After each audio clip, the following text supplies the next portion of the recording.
Hello everyone, and this is my review for Monday Night Raw on November 17th, 2014, and this is the go-home Raw before the Survivor Series pay-per-view. And, for the most part, the show was crap. The storyline with AJ Lee and Nikki Bella, obviously adding Brie Bella in there, it really hasn't been leading into much of anything. The only thing I can actually see happening at Survivor Series at this point, especially with how they've used Brie as a personal assistant over the past for that time period, is that Brie actually turns heel and fully joins up with Nikki Bella, and that's how their reunion happens, with both of them being heel and having Brie help Nikki get the Divas title on Sunday. That's where I'm thinking they're going to go with it. But who knows if that's going to be the actual result of where they're going with everything there. The tag team title match, at least they announced the tag team title match as a fatal four-way, as most people were expecting. But you had subtle build. You haven't had much of a build, nothing storyline wise, outside the fact that the Usos and Star and Goldust have been feuding with each other for a while. Now they're adding Los Matadores and Miz and Damien Mizdow into the equation. Also, the segments with Damien Mizdow and the Miz with the Grumpy Cat character backstage, I'll just say that they were crap. They weren't any good in any way, shape, or form.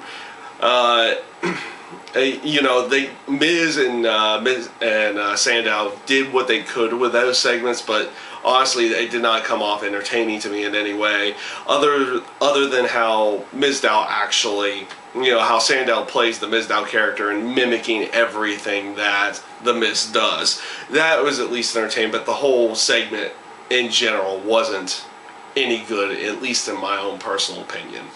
And this brings me pretty much to what the main focal point of the show, which had its good moments and it had its bad moments in there.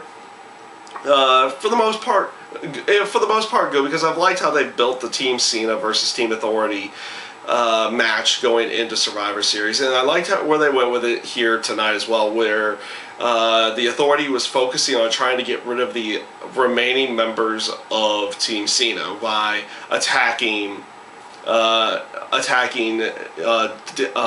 Ziggler from the get-go, forcing him to have an Intercontinental title match, of course having him lose it now to Luke Harper. I actually liked that direction. It was a good way of trying to show the Authorities almost desperation to make sure they did everything in their power to make sure Cena didn't have a team going into the Survivor Series pay-per-view. The match with Sheamus, making the match with Sheamus and Big Show, the promo that they had in there with Stephanie McMahon was really good, and then of course having Rusev and Mark Henry come out and attack them afterwards was also another nice little touch to everything there. And a lot of it came off well, outside the fact that at the end of the night, obviously Cena gets a team, and you would figure throughout the show, since his team members were already getting put in the bad situations while he's also trying to recruit Ryback to be on the team as well, you would figure he would try to help his teammates. Show some team camaraderie there. But he doesn't do any of that during the entire thing. He just lets his teammates get beaten up and get injured or anything like that. And it does go to lead where Cena does, eventually get his team. I talked about that because also you had the promo backstage with Ryback and Cena, where he was trying to convince them to join the team, and he laid out gave a decent promo there, saying how now that Ryback was pretty much invited to eat at the table with the with the big boys, he's decided that he's no longer hungry for anything, feeding off the whole "feed me more" character and everything like that. That was at least a decent promo, but you would have liked to have had for them to have Cena come out there and try to help his teammates out in some way, shape, or form to make it seem like he's fully behind his team. But it just comes off as Cena was just trying to recruit Ryback the whole night, and that was pretty much the case there. It also leads to the fact that they removed Sheamus entirely from the match. Makes you kind of wonder why they initially did it. They're playing off an injury angle, or it could be an actual injury. Who knows in there? Because I find it kind of random now that Eric Rowan's on the team, where he had nothing to do with any of this in any way, shape, or form. So now Sheamus, who had been feuding with Rusev, is completely out of the match, and now Eric Rowan, who wasn't a part of this storyline at all, last minute gets added in. So it makes you wonder if Sheamus actually got injured, or they're just playing another injury angle there. I would assume injury angle, but we'll see where reports go after that.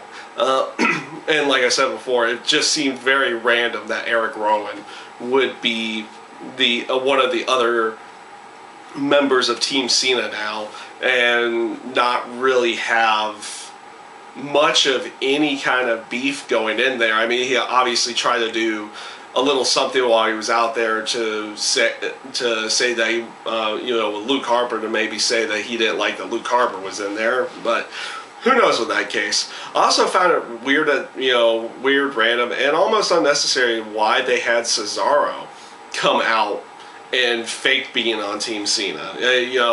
Everybody knew it was going to be Ryback. So why don't you just go for that? Why don't you just go for straight Ryback there? Though it would have been interesting if you at least would have somewhat of a storyline for Cesaro being on Team Cena, him being held back and everything. In that sense, you could have played off that. But having him just come out there and then side with Team Authority in any way, and obviously he can't be part of the match because Team Authority already has 5 members to their team. It just felt almost unnecessary for him to be out there at that time. And then that does bring in Ryback, which led to, the custom brawl that usually happens at the end of Raw right before Survivor Series.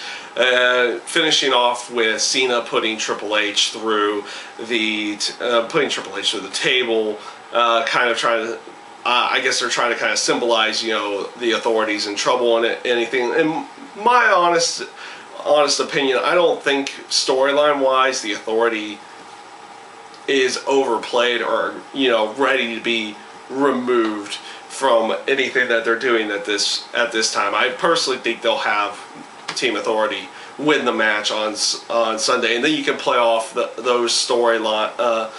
You can play off with those characters with the Authority trying to punish them after the match and everything like that. At least that's where I feel their direction is going.